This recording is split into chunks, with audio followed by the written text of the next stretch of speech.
전 세계 감염병 확진자 수가 1,500만을 넘어섰고 팬데믹이 수그러들 기미를 보이지 않고 있습니다. 감염병 확진자 수 상위 국가로는 미국, 브라질, 인도, 러시아, 남아프리카 공화국 순서입니다. 오늘 영상은 각 국가별 감염병 대응 현황을 통해 미국보다 팬데믹이 더 걱정되는 3개 나라를 짚어보도록 하겠습니다. 감염병 확진자 수 상위 국가는 아래 설명드리는 3가지 특징 중 2가지 이상이 공통적으로 나타나고 있습니다. 첫 번째는 500만 명 이상이 거주하는 인구 밀집 도시가 존재한다는 것입니다. 감염병이 전이될 때 인구가 집중되어 있고 이동이 많은 주요 도시를 중심으로 전파가 됩니다. 국가의 인구 밀도는 낮더라도 인구 500만이 넘는 도시가 있다면 감염병 확산을 방어하기에 불리합니다. 두 번째 특징은 리더 리스크가 있다는 것입니다.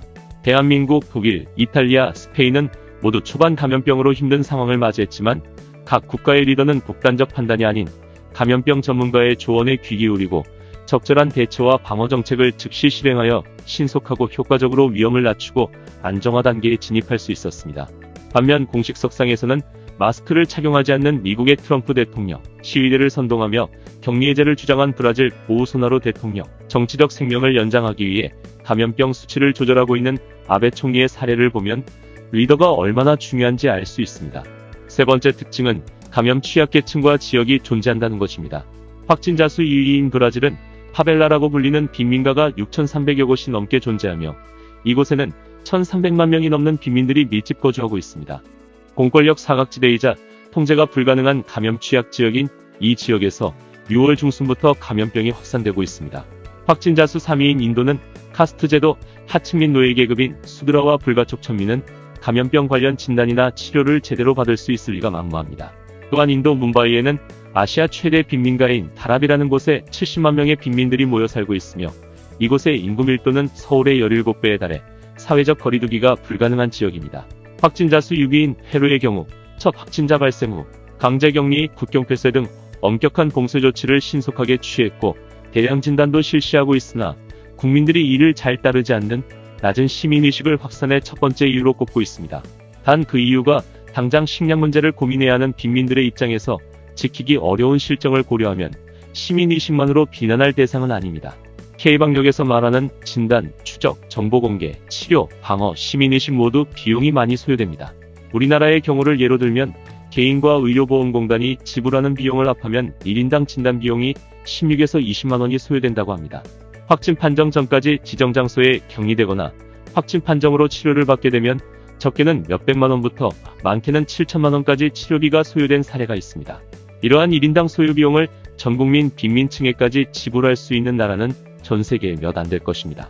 그것이 가능한 나라라면 애초에 빈민가라는 지역 자체가 없었겠죠.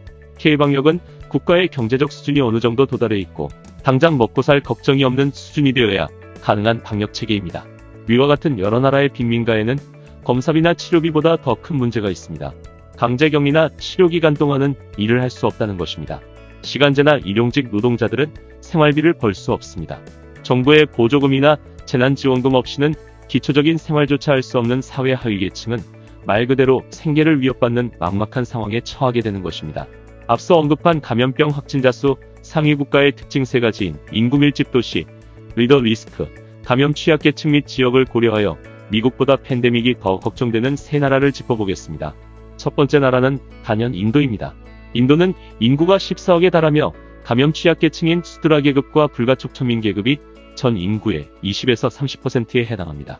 현재도 확진자가 폭발적으로 증가하고 있지만 의료 인프라가 취약해서 그 끝을 알 수 없는 게 현재 인도의 현실입니다. 지난 4월 인도 의학연구원의 연구 결과에 따르면 최악의 경우 2021년 3월까지 계속 증가하여 6천만 명 이상이 감염될 것으로 예측하였으며 6월 말 일부 전문가들은 전 인구의 20%에 달하는 2억 6천만 명이 감염될 것이라는 암울한 보고를 하기도 했습니다. 현재 공표된 수치상으로는 확진자 수 3위이지만 인구수 대비 검사 수가 현저하게 낮기 때문에 실제 감염자 수는 세계에서 가장 많을지도 모르는 나라입니다. 또한 백신이나 치료제가 나와도 그 비용 또한 천문학적으로 소요될 예정이라 쉽게 안정화되기 힘든 국가입니다. 미국보다 팬데믹이 더 걱정되는 두 번째 나라는 남아프리카 공화국입니다. 아프리카에서 가장 선진화된 국가인 남아프리카 공화국은 인구 6천만 명의 국가입니다. 3월 초 첫 확진자가 나온 후 봉쇄 조치와 격리 조치를 취했으며 감염병 환자를 위한 병상 확보를 위해 금주령을 내려 실제로 효과도 보았지만 경찰의 과도한 진압으로 술 취한 민간인을 때려 죽게 하는 일이 발생하는 등 사회적인 혼란을 겪었습니다.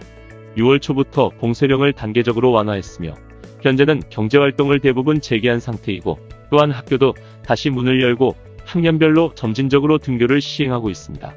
봉쇄를 해제한 후 2주간 전체 확진자의 50%가 추가 확산되었음에도 시릴 라마포사 대통령은 생각보다 빨리 늘고 있지만 놀랄 상황은 아니다라고 말하는 등 리더리스크까지 존재함을 보여주고 있습니다.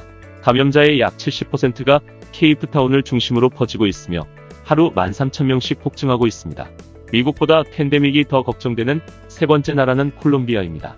콜롬비아는 우리나라와 유사한 5,100만의 인구를 가지고 있으며 2020년 4월 가장 최근에 OECD에 가입한 남미 국가입니다. 3월 초 첫 확진자가 나온 후 200명이 넘어선 3월 22일 전국 봉쇄와 전국민 격리 명령을 시행하며 위반 시 징역 1년의 강력한 조치를 취한 후 현재까지 유지하고 있고 3월 말 대한민국에 진단키트를 공급받는 등 발빠르게 대응했습니다.